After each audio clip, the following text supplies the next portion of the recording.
Rows of alien representatives, each from a civilization more exotic than the next, sat in elevated arcs around a central podium, their expressions varying from wariness to open disdain. The air pulsed with a low hum of anticipation as they turned their gaze to the newcomers seated at the far end, the humans. General Bryan, the senior human delegate, sat stiffly, his broad shoulders squared, gaze fixed and uncompromising.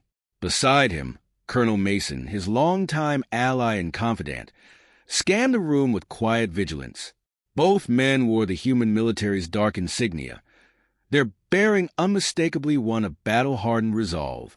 To the other council members, they appeared as warriors who had braved countless hardships, unlikely diplomats, yet undeniably formidable. The council leader, an elder alien male of the Uralax race with cerulean skin and sweeping horns, approached the podium with measured steps, his robes rustling softly. His voice, low and dignified, echoed across the vast chamber as he began. Representatives of the Great Confederation, today we gather not merely to address conflict, but to prevent annihilation on both sides. Humanity, known to you all, stands as our focus. Bryan's face remained impassive, but his eyes gleamed, cold and unreadable. Across from him, whispers spread among the council, representatives exchanging glances that conveyed a mixture of apprehension and frustration. The council leader continued, his gaze sweeping over the gathered assembly. The war with humanity has proven costlier than anticipated. Many in this chamber believed that a swift show of strength would subdue them. Yet here we are. A murmur rippled through the delegates, a blend of grudging admiration and resentment. Humanity, once perceived as lesser, had fought back fiercely, with tactics that were unpredictable, ruthless, and devastatingly effective. Their numbers were smaller, their technology less advanced, yet they had held their ground. The Confederation had been shaken by the tenacity and ingenuity of these beings from a backwater planet called Earth. As the council leader pressed on, his tone grew heavy with urgency. The Great Confederation offers humanity a chance to end hostilities, to become one among us, united in peace and prosperity. He paused, his voice dropping to a grave murmur. Yet this peace requires acceptance of certain terms, a relinquishing of certain methods. Bryan's expression darkened, but he remained silent, awaiting the full extent of the council's proposition. Colonel Mason clenched his jaw, his fingers tapping quietly against the armrest, a subtle indication of the impatience building within him. The council leader seemed to notice the human's restrained tension. He turned his head slightly, speaking directly to Bryan. General Bryan, Colonel Mason, you have proven humanity's strength beyond any doubt. But ask yourselves, is there a future in perpetual war? Would you condemn your people to endless conflict rather than accept a place within the Confederation, a chance to thrive? Bryan rose, his towering frame casting a shadow across the podium. His voice, calm and unwavering, cut through the chamber like a blade. Our people have not survived this long by bowing to threats disguised as invitations. Council leader, he held the elder's gaze, the defiance in his eyes evident. Humanity has sacrificed too much for its freedom. We are willing to defend it, no matter the cost. The council chamber fell into a tense silence. Some alien representatives looked away, their discomfort palpable, while others sneered openly, viewing humanity's words as the arrogance of a lesser species. An alien from the Larynxa, a towering insectoid race known for its fierce martial culture, muttered to his companion in derision, his clicking mandibles adding an edge to the insult. Primitive arrogance. Colonel Mason's eyes narrowed at the remark, but he restrained himself. Bryan, however, allowed himself a hint of a smirk, a subtle acknowledgement that he'd heard the insult, but chose to rise above it. The council leader, sensing the room's shifting mood, raised his hands in a placating gesture. General, we do not seek to enslave humanity.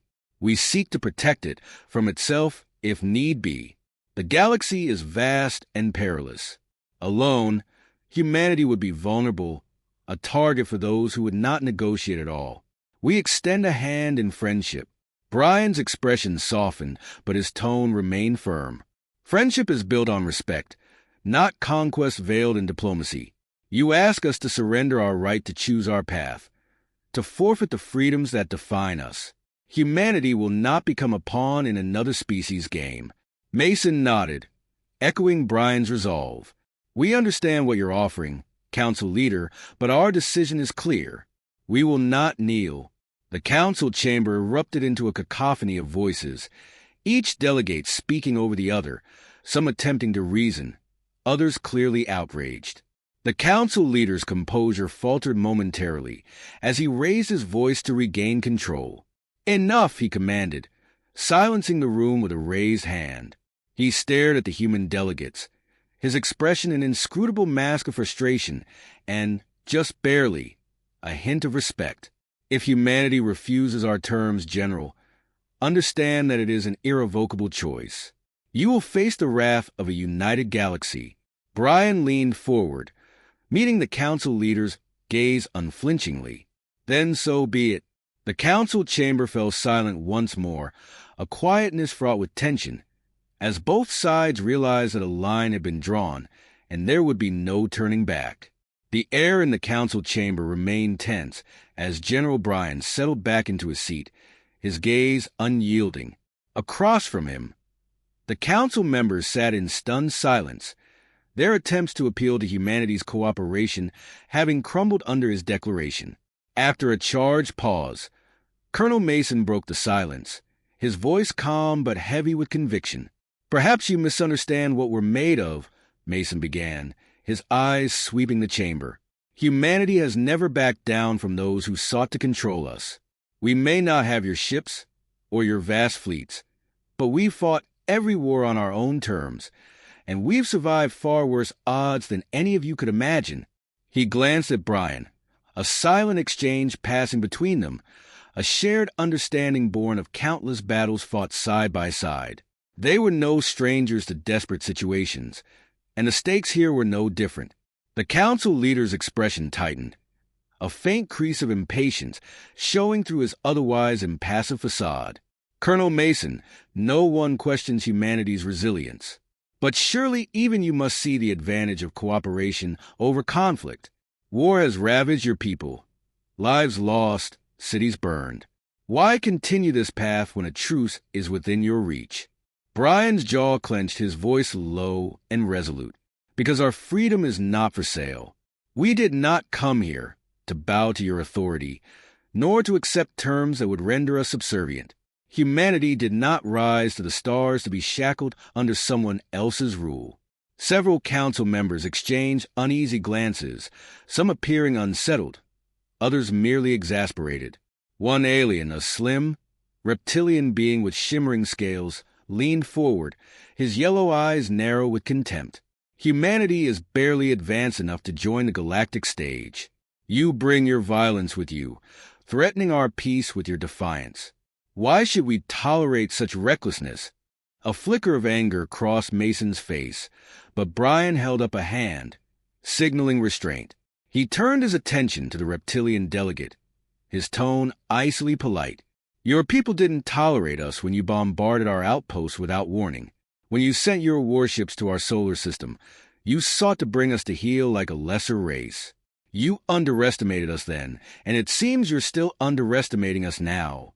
The council leader cleared his throat, seeking to regain control of the spiraling debate. "General Brian," he interjected, voice measured but with an edge, "you speak as if humanity has faced nothing but enemies. The Confederation offered you alliances, aid, knowledge beyond anything your world could offer. Yet you chose to resist, to cling to isolationism instead of embracing the unity we offer." Brian's eyes flashed. Unity at the cost of submission is no unity at all. For centuries, we have endured famine, war, nuclear devastation. Every time we were brought to the edge, we fought back, clawed our way from the ashes, and made our way forward. It's not in us to yield, no matter how tempting the alternative might look. Colonel Mason added, his voice a sharp contrast to the council leaders. "Maybe that's what you fear most about us, that humanity doesn't fit into your structured hierarchy." We're wild, unpredictable, and more than willing to do what it takes to survive. You want us to be civilized like you, to follow your rules. But we won't. Not now, not ever.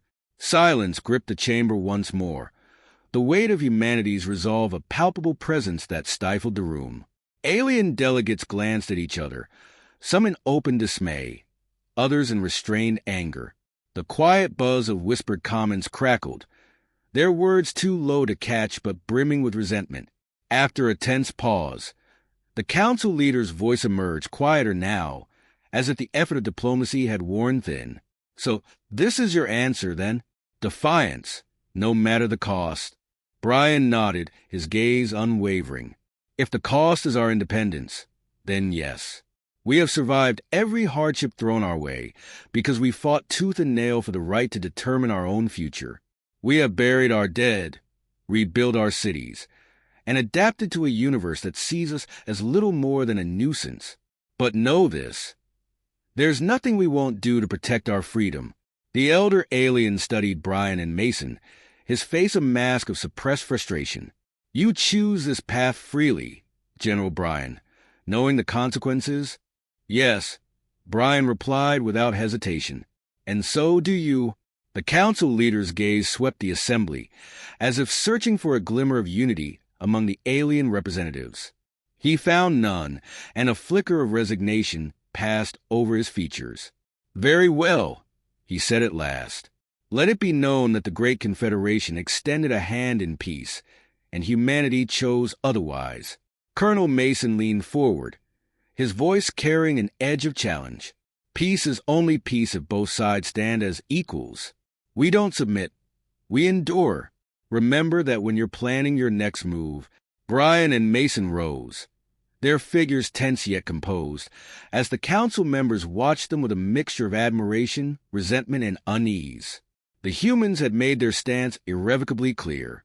They would not yield, and in that refusal lay a defiant power that unsettled even the most confident of the council members. As they turned to leave, a quiet stillness enveloped the chamber, a fragile moment of calm that hung over the assembly like a dark cloud. The council members' murmurs resumed, subdued and cautious, as they weighed the implications of humanity's rejection. The unspoken threat of conflict loomed large, a shadow that hinted at battles yet to come. With one last, resolute look over his shoulder, Brian left the chamber, the echo of humanity's decision reverberating in the uneasy silence that remained. The silence that followed Brian and Mason's declaration hung heavily in the council chamber, simmering beneath a thin veneer of diplomacy. Eyes narrowed, jaws tightened, and tension rose like an invisible force among the alien delegates. The humans remained standing, facing the assembly with an unyielding resolve that seemed to grow with each passing second. It was an alien from the Ashrock, a race known for their warrior culture and unbridled arrogance, who finally broke the silence. His voice, a guttural growl, cut through the charged air. You humans cling to your primitive sense of independence as if it's strength. In truth, it's nothing but stubborn ignorance. The speaker was Scar, a towering, armored Ashrock male, his yellow eyes blazing with disdain. He leaned forward, claws tapping against the polished surface of his platform. His disdain was palpable, his words dripping with contempt. Your people have barely tasted the vastness of this galaxy, and yet you defy those who could crush you in an instant. You are but insects flailing against giants. General Brian turned to face Scar, his expression impassive but his eyes sharp, analyzing the alien with the focused intensity of a seasoned warrior sizing up a threat. Colonel Mason's jaw clenched, his fist tightening as he restrained himself from responding. Brian placed a hand on Mason's arm, a silent command to hold back. Perhaps you underestimate us, Scar, Brian replied calmly. Perhaps you mistake our refusal to yield as weakness because that's all you understand, domination and submission. But we aren't here to be lectured by those who would silence us. Scar's lip curled in a sneer. Silence? If the Confederation truly wished to silence you, Earth would be ashes by now. We have been more than merciful in our dealings with your kind. Yet here you stand, demanding respect that you have not earned. A ripple of approval spread through certain factions of the council, allies of the Ash Rock nodding in agreement. Others, more inclined toward diplomacy, exchanged uneasy glances, their expressions betraying a silent questioning of their allegiance. The elder council leader, sensing the rising chaos, raised his hands to restore order, but his voice was drowned out by the alien delegates who had finally found their voices. Another delegate, a representative of the Cerulean, spoke up, her features smooth and serene, but her voice laced with scorn. The human mind is fascinating in its blindness. You speak of freedom, yet it's plain to see you're enslaved by your own pride. How long do you think you'll last if you isolate yourselves from this council? Colonel Mason stepped forward, his patience fraying at the edges.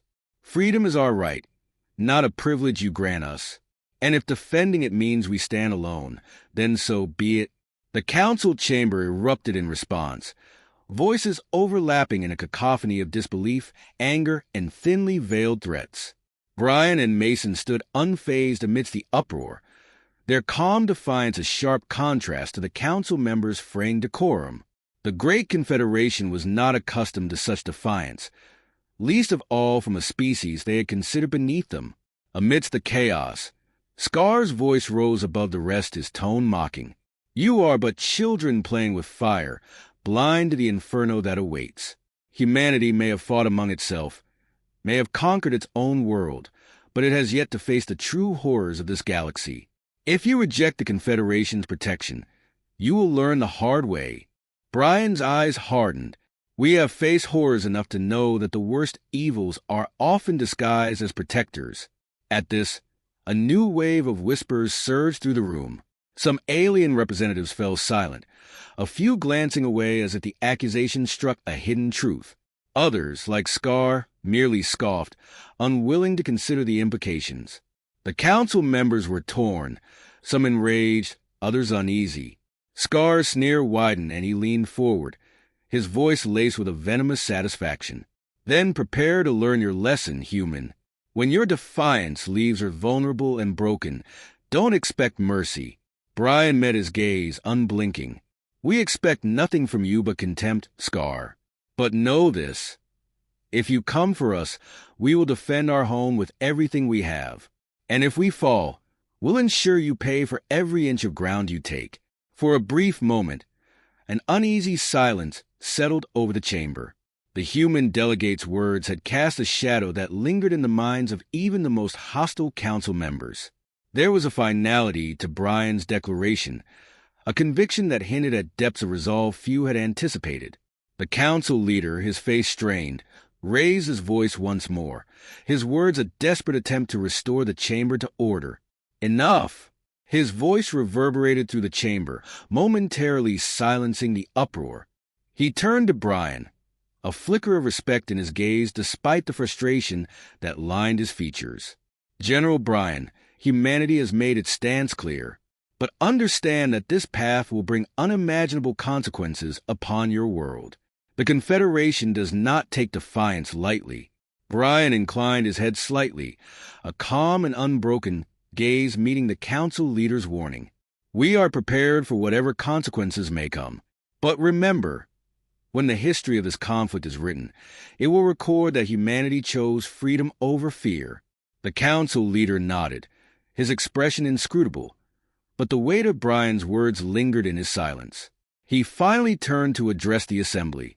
Then let it be known that the Great Confederation has offered peace, and humanity has rejected it. Whatever follows, it is by their choice. The council chamber erupted once more, but this time with a more ominous tone. Resentful eyes followed Brian and Mason as they strode from the chamber, heads held high, the tension thick with unspoken threats and simmering hostilities. For humanity, the path ahead would be fraught with peril, but their resolve remained unbroken. As they left the chamber, a sense of foreboding settled over the gathered council members, an unshakable awareness that something irreversible had been set into motion. Outside the council chamber, General Brian and Colonel Mason walked in silence through the marble corridors, their footsteps echoing off the polished walls. The weight of what they'd done settled over them like a leaden mantle. They had left humanity on a razor's edge, refusing the Confederation's terms and setting the stage for a confrontation the likes of which Earth had never seen. Mason broke the silence first, his voice low. "They're not going to forget this, Brian. The moment we rejected their offer, we drew a target on Earth's back. There'll be retaliation, and it won't be a slap on the wrist." Brian nodded, his gaze steady, his face betraying no doubt. "We knew the risk the moment we came here, Mason. They offered us peace under their boot, survival on their terms, not ours. We have one option now: to prepare and to make sure that when they come, we'll give them hell." They continued down the corridor until they reached an overlook. The vastness of space spread out before them through a towering window. Stars blinked in the darkness, each a reminder of the untold worlds and alien civilizations they were now at odds with, a harsh reminder of the challenge before them. But where others might have seen hopeless odds, Brian saw a horizon of potential, of hard-earned victory or noble sacrifice. Mason sighed, his shoulders tense. "We're going to have to call for every ship, every soldier Earth can spare. Even then, against their fleets, it'll be an uphill fight. We barely explored our own corner of space. They'll have the advantage." Brian's mouth tightened into a determined line. "They might have more ships and firepower, but they don't know us. They think we'll break easily, that we're soft and untested. Let them believe it. They're about to find out what it means to pick a fight with humans." A figure emerged from a shadowed alcove nearby, and Brian recognized Captain Darius Kane, a formidable Special Forces commander who had been awaiting their return. Kane's chiseled features were set in grim determination, his dark eyes flashing with the same fire that drove Brian and Mason. "So," Kane began, his voice low but sharp, "we're officially at war with the Confederation. Just like we planned, then." "Exactly," Brian replied. "And we'll need you and your team to get ready. The Confederation won't waste time. They'll want to make an example of us, and we'll need all hands on deck." Kane nodded, his gaze shifting out the window, as though already scanning the stars for threats. "My men are ready. They've been itching for a reason to prove that Earth's soldiers aren't just ornaments in a diplomatic meeting. We'll give them something to fear." Mason placed a hand on Kane's shoulder, a rare smile breaking his otherwise stern demeanor. "That's what I wanted to hear. We'll need more than just grit, though. Our tech division has been working on some experimental weaponry, reverse-engineered from the bits and pieces of alien tech we've managed to salvage. We'll need every edge we can get." Kane's eyebrows raised in interest. "Good. We'll need surprises. The more unpredictable, the better." A faint shimmer of hope glimmered between them, born from their shared resolve. They weren't just preparing for survival. They were planning to give the Confederation a reason to remember humanity's strength. The resolve between them was unspoken but clear.